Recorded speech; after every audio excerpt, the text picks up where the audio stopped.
classic induction processes and two more classic forms of hypnotic phenomena. We're going to do the heavy arm induction and do a hand stick with that one. The hand stick looks very impressive. It's also something that you can do in a lot of environments. But importantly as well, it's something that the client can go and practice a lot. You know, they can go and practice putting their hand on a table, imagining it getting stuck and really convincing themselves. We're going to do a classic stage process of magnetic palms, and then do classic arm catalepsy with that as well.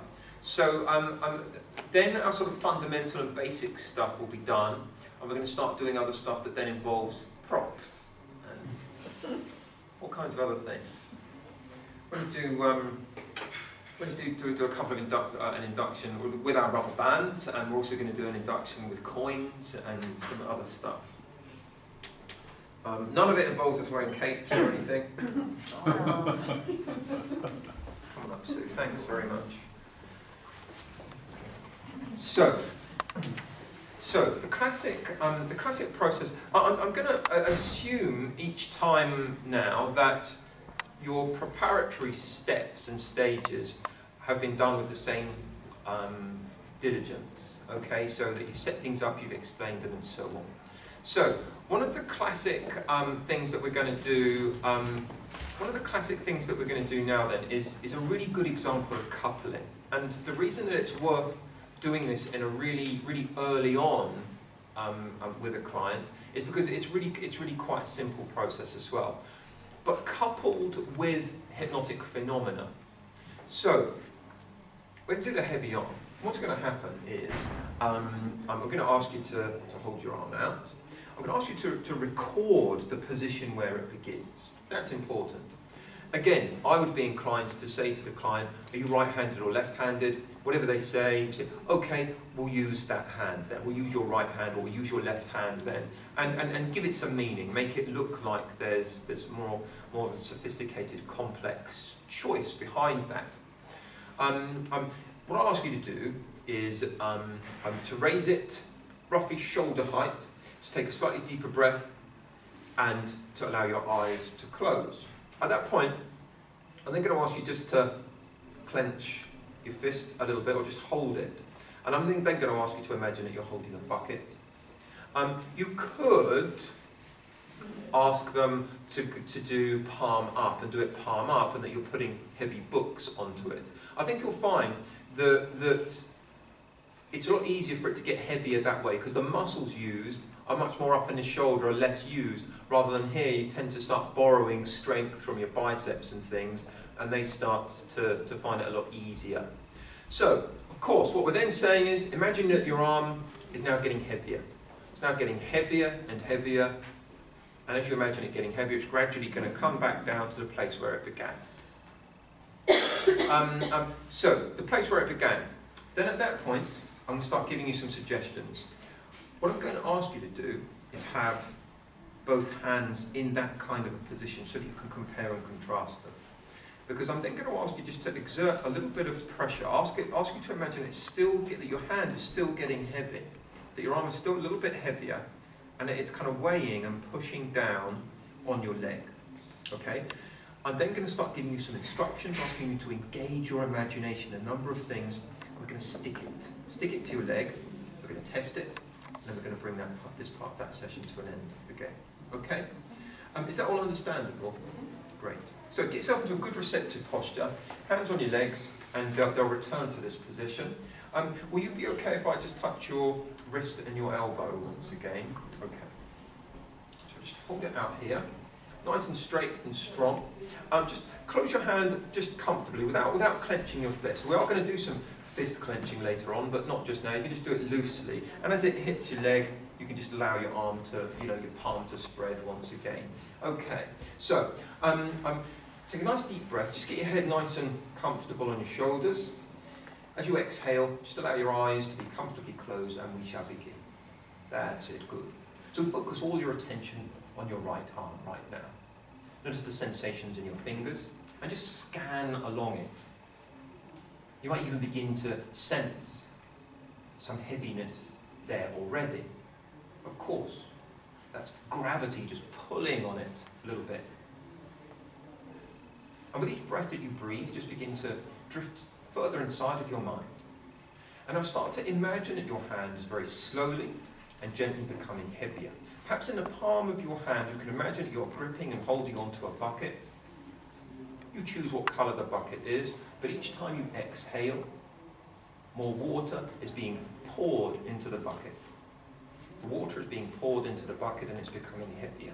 Inside of your mind, you could be thinking heavy thoughts, heavier and heavier. Imagine that the space between your leg, where your hand began, and where your hand is getting smaller, and convince yourself all the time that it's getting heavier and heavier. Now, Sue, as it gets heavier, so the rest of your body relaxes even more. The rest of your body is so comfortable, it relaxes even more, and so you go deeper into your mind. So you go deeper all the time. Deeper, more deeply hypnotized. That's it, way down. Deeper and deeper down. You've experienced hypnosis many times before, several times already today, and so you go deeper.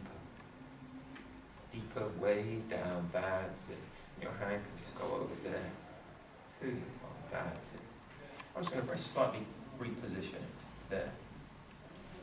And just start to notice how it continues to weigh heavy upon your leg. Now with your left hand on your left leg, start to notice if it feels as if your left hand is actually pushing down upon your leg, or if your leg is actually pushing up to hold it there. Develop a sense of somatic awareness. But right now, and importantly, Sue, begin to think, what would it be like if you found yourself absorbed in the deepest level of hypnosis naturally? I'm not suggesting that you can do that now. I just wonder what that would be like for you. Now, you don't have to be able to drift to the deepest level of hypnosis naturally right away. It's just important that you drift as deeply and as comfortably as seems right to you. This is your experience after all. And the more you notice the heaviness in his right hand, just gently pushing, just gently pressing into your leg, the deeper and deeper you go. Inside of your mind, engage your imagination now, Sue. Make this your reality. Begin to imagine your fingers, your thumb and the palm of your right hand are becoming stuck to your leg. Perhaps you can imagine that there is a substance between the two, bonding them. Perhaps you can imagine they're just melding and melting into one another, molding into a single unit. Perhaps you can imagine it's just become so heavy, it's too difficult to even bother wanting to lift. You decide, you choose. You can start to even think to yourself those words, I will lift my hand, but I cannot. I cannot. I will lift my hand, but I cannot. Inside of your mind, right now, imagine getting stuck, powerfully stuck. I'm just going to ask you a question now, Sue.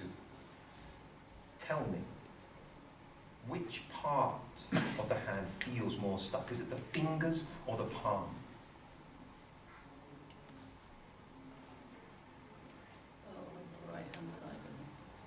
The right-hand side of your right hand feels more stuck than the left hand. Well, take that sense of stuck that's on the right-hand side of this right hand and start to spread it all the way to all those other parts too. So all those other parts and other areas can begin to benefit from this experience right now too. And all the time you go deeper. Every thought that you think, every breath that you breathe, every beat of your heart takes you deeper and deeper into hypnosis.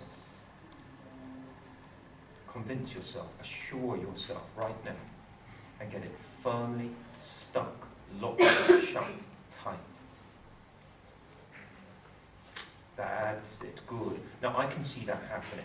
I'm guessing you can start to feel that happening now as well. Now when you are sure that it's absolutely stuck to your leg, you can try to lift it and realize you can't. All the time, remember inside of your mind saying to yourself, I will lift my hand, but I cannot. I cannot. I will lift my hand, but I cannot.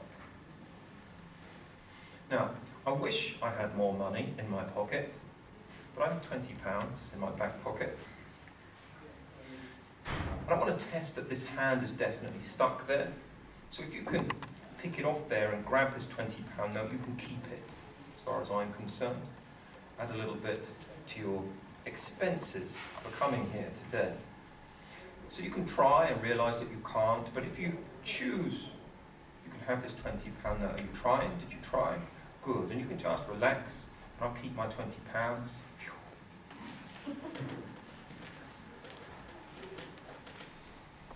In a moment, I'm going to count from 3 to 1 and say the word now. When I say the word now, your hand just frees itself, just becomes comfortable, light and gentle, back within your control as you have the right to expect. All your fingers just beginning to loosen. I'm just going to touch them very gently now. Fingers just beginning to loosen, soften. In 3, 2, 1. Now that's it. At ease and rest. Comfortable. That's it. Just notice that difference spreading up around and through it. Now inside of your mind, just begin to recognize what's happening here. You know, when you engage your imagination, when you collaborate with me, when you support,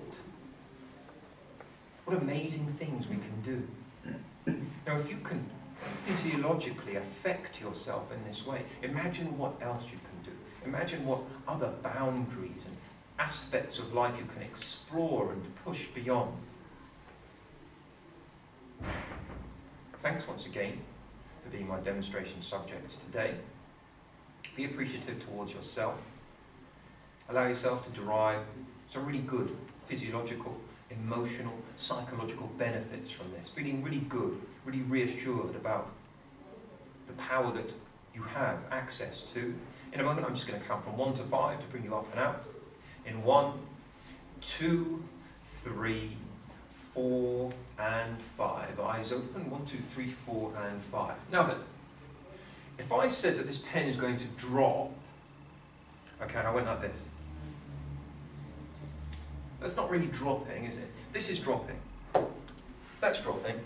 But if I say it's going to drop to the floor, and I put it there, however fast I believe I can put it there, it still doesn't look like it's been absolutely dropped like that. Would you agree? Likewise, with our hands, there's a big difference between your hand just dropping dead weight, by absolutely just letting go, dropping dead weight, compared to that. Yeah? You understand the difference? In a moment, I'm going to ask you to do something. I'm going to have to take my watch off for this because it's a bit jingly. In a moment, what I'm going to ask you to do is rub your hands together. In a moment, when I'm going to ask you to rub your hands together really strongly. And then I'm going to ask you to put them out in front of you. Take a deep breath, and as you do, I'm going to ask you to close your eyes. When you close your eyes, and when you start to imagine that your hands are drawing in, that they're pulling in, that there is magnetic force existing between them. The reason I talk about this drop is because as soon as they touch, I just want to drop. I don't want you to drop them. I don't want you to place them down. I just want you to imagine that they drop dead weight. As soon as they drop dead weight, that is then your trigger, if you like, your step, your acknowledgement of, that's it, that's hypnosis. That's me opening the door. That's it. All my focus is engaged there.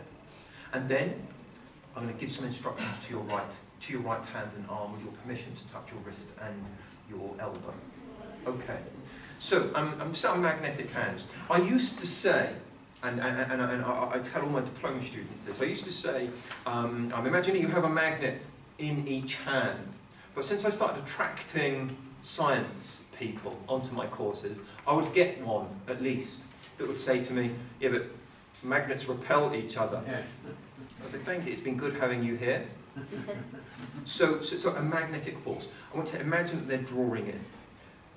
There's two ways of doing this. One way is that you close your eyes at the time that they touch, but I would like you today to close them a little bit sooner and then imagine that they're drawing in. Imagine seeing the space getting smaller, okay? You'll be less aware of when they're about to touch and more inclined to focus on them drawing in and the sensation.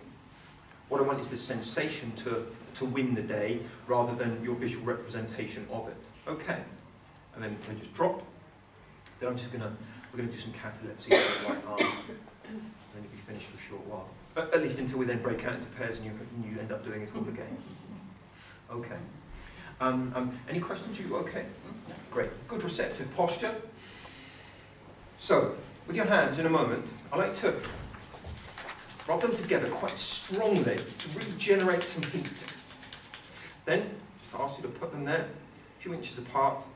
Take a deep breath, close your eyes, and as you close your eyes, I want you to imagine that they're just pulling in. Okay?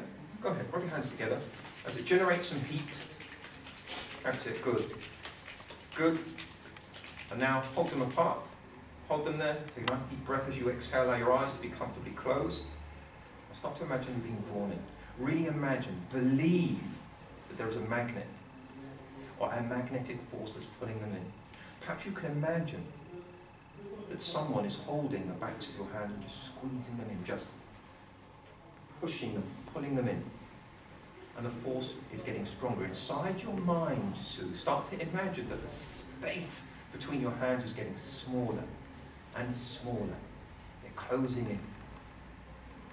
Now, as soon as they touch, you're just going to let your hands, your arms drop dead weight. As they drop dead weight, that's your signal, your cue to return to that hypnotic mindset, that really receptive place inside of your mind where you've been going, where you've been responding. That's it. So good. That's it. Way down. Way down. And relax. Notice the relaxation in your arms. And notice that place inside of your mind where you go. Find that place. Perhaps you can just begin to allow yourself and permit yourself to go deeper. But notice the relaxation in your arms spreading in and around and through your body.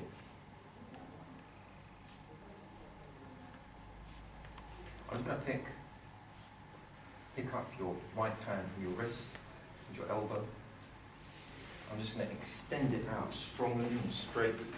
Now grip your right hand into a fist, quite tightly. Hold your arm there and place all your awareness, all your attention on all of your knuckles, and hold that fist strong and tight. Focus your attention up here. And while you focus your attention up here, start to say to yourself those words, I will bend my arm, but I cannot. Focus all your attention on clenching this fist. And as you do, imagine strong feelings traveling down and around through your arm. So that on my first count of 3, your arm feels and behaves as if it is a steel bar, stiff and rigid, comfortable, strong, powerful, safe. 3, 2, 1, that's it. On my second count of 3, your arm feels and behaves even more strongly like a steel bar, stiff and rigid, comfortable, safe, powerful, strong. 3, 2, 1, that's it. I will bend my arm, but I cannot. I cannot. Convince yourself. Make it your reality that your arm feels and behaves as if it is a steel bar. Focusing your attention on your knuckles, on gripping. Then try to bend your arm and realize you can't. Notice, whenever you want to, you try to bend it, realize you can't, then you can just relax and rest. That's it. You can just relax and rest. Let me hold your wrist, your elbow, that's it. Just soften, gentle. As I count from 5 down to 0, just soften it, loosen like a limp and loose like a rag doll, like a limp rubber band. 5, 4, 3, 2, 1. Way down. That's it. Good. Wave upon wave of pure, deep, hypnotic relaxation. Flowing through the arm, down, around, and through the body. That's it. Good. Deeper. That's it. Good. Let this be more evidence to you what a good, hypnotic, receptive subject you are. In a moment, I'm just going to count from 1 to 5 to bring this part of this session to an end.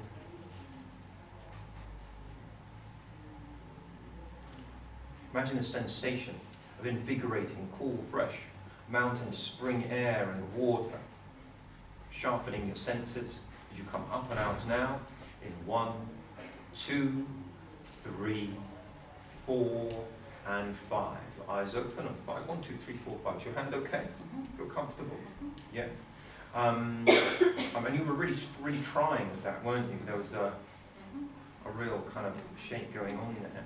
And I mean, clearly you're a wealthy lady as well, because you know, I can't give my money away to you.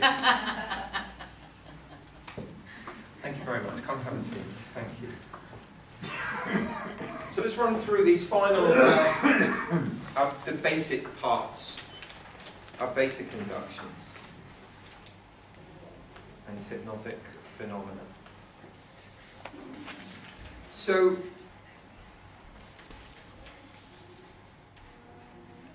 with sticking the hand to somebody's leg or to anything really, I mean, James Brown, for example, often will then move it, you know, for stage purposes, will then move the hand and say, you know, in the same way that it's stuck to your leg, it's now stuck to, and we'll move it somewhere.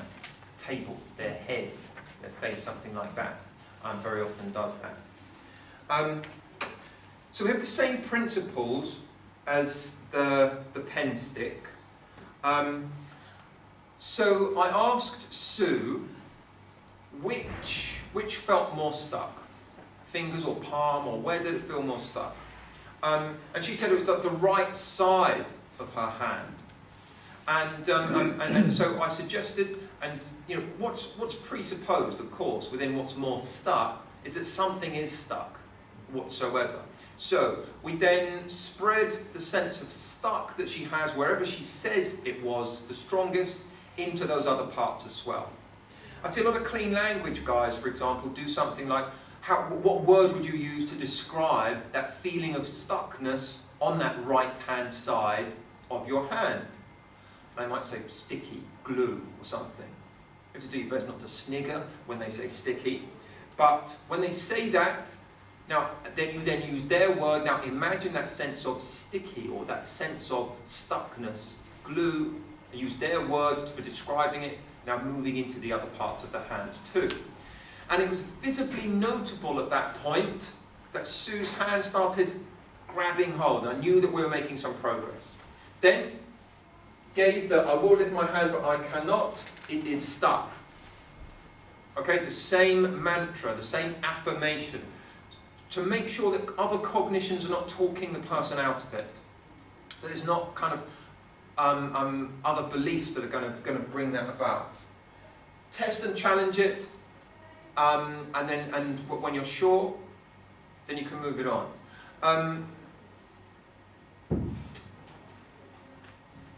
So the test, you know, when you're sure, make sure, and everything else. And I tested it a bit further by offering £20. What a cheapskate, eh? So, but we preceded that with the heavy arm induction. You explain and frame that, get a good receptive posture. Again, particularly important here because, you know, I lifted it up and let go of it straight away. After I demonstrated and framed it, I held it up, and then before I even asked her to close her eyes, it had been held up for a good 30 seconds, and I could see that it was getting a little bit. Arms straight out in front, palm down. You can clench the fist, but I prefer a nice relaxed fist for this particular one. Imagine it's holding a bucket. Every breath fills with more water. Imagine it getting heavier. Use a mantra or use the affirmation of it feeling heavier and heavier. Convince yourself. I then started to, then it started to move down. One thing that you should do a bit better than I did within my demonstration there is before you start, have them aware of that journey. So hold their hand there and then say, so it's going to move from here to there.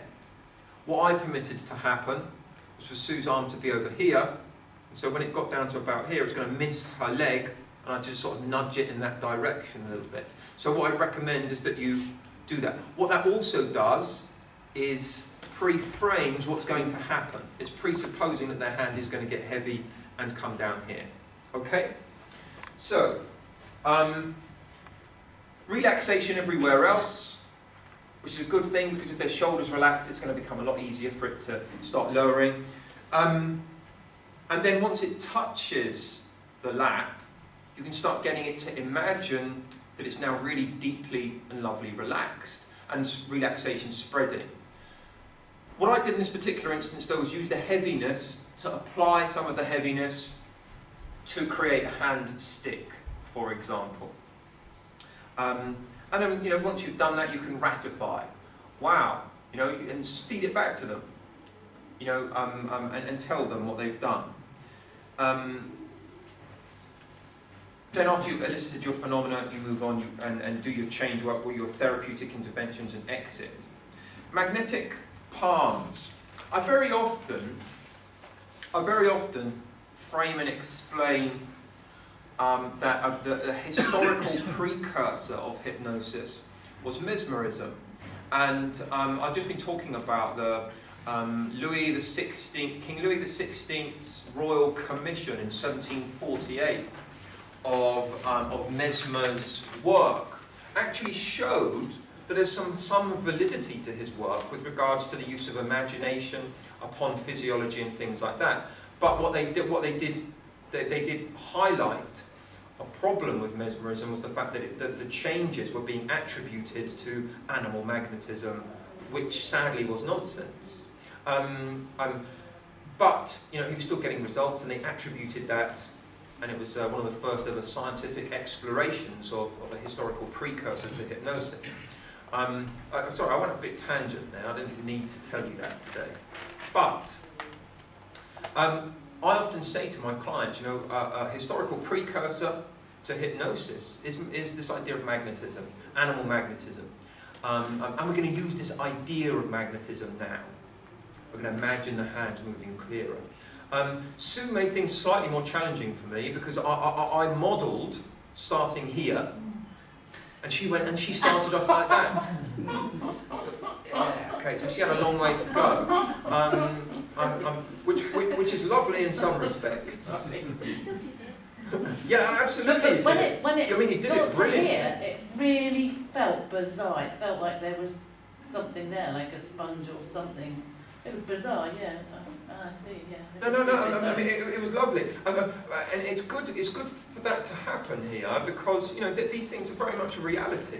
These things will happen with clients and so on. You know, not everybody will absolutely adopt the perfect role model that you've offered. So that was great. Now then, with regards to, and do explain the drop type of things to them, because you want that to happen.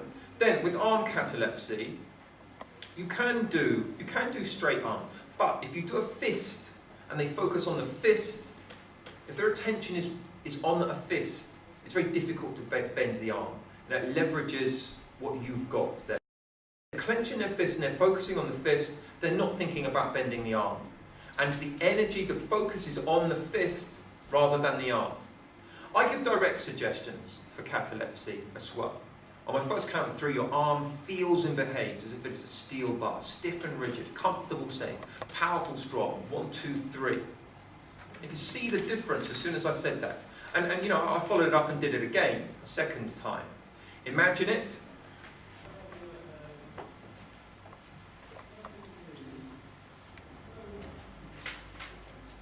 I will bend my arm, but I cannot. I will bend my arm. Convince yourself. Tell them, engage your imagination. Imagine it's a steel bar. Imagine it's concrete. Imagine it's immovable. And it was solid. And then soften it up, loosen it, take the weight. Use that as a deepener down to the leg. All the time that it takes for your arm to go back down to your leg. And of course you can start, I will come right there and just warm, and you can start a therapy session with that, Perhaps the stiff arm resembles a stubbornness, or perhaps it resembles some element of a disorder, or some element of their issue, and as soon as you're ready to loosen your grip on this issue, as soon as you're ready to soften your stance, You can start to allow your arm to relax and drift back down into that position, and then you begin and apply whatever therapeutic intervention you're doing. William? Just the mantra. Might it not be better to actually, I will try and bend it? Yeah, you could add something like that. Yeah. Or you're not saying I will bend it, which is a definite. I'm going to do it. Yeah. I mean, I will is still happening in the future. But to try to bend it and realise you can't. You know, absolutely. You adopt and choose however you like. I don't think, you know, with some people you can just abandon all of that entirely and just say, you know, try and bend your arm and realise you can't. You know, you don't even have to give themselves an affirmation or something. I value that because it busies their mind. It busies their mind, and it doesn't permit limiting beliefs to start eking their way in and you know, casting doubt, as it were. Test and challenge it, and then you move on. Any questions, any queries? It's a little bit more advanced, but still pretty fundamental at the moment. You know, we're moving on to more sophisticated forms. But the good thing about, you know, with your clients, I would go in this order. You know, I would start off with basic stuff that's a lot easier to achieve in order for them to invest their belief and for them to start thinking, yeah, this is progress, yes, I can do stuff. When you've achieved, and once they firmly have self-efficacy with hypnosis, you can start to do much more advanced and sophisticated types of stuff. The reason I use the money, by the way, and the challenge, and that I do challenge stuff, is because I want people to know, you know, that I don't want you just to elicit the phenomena to please me.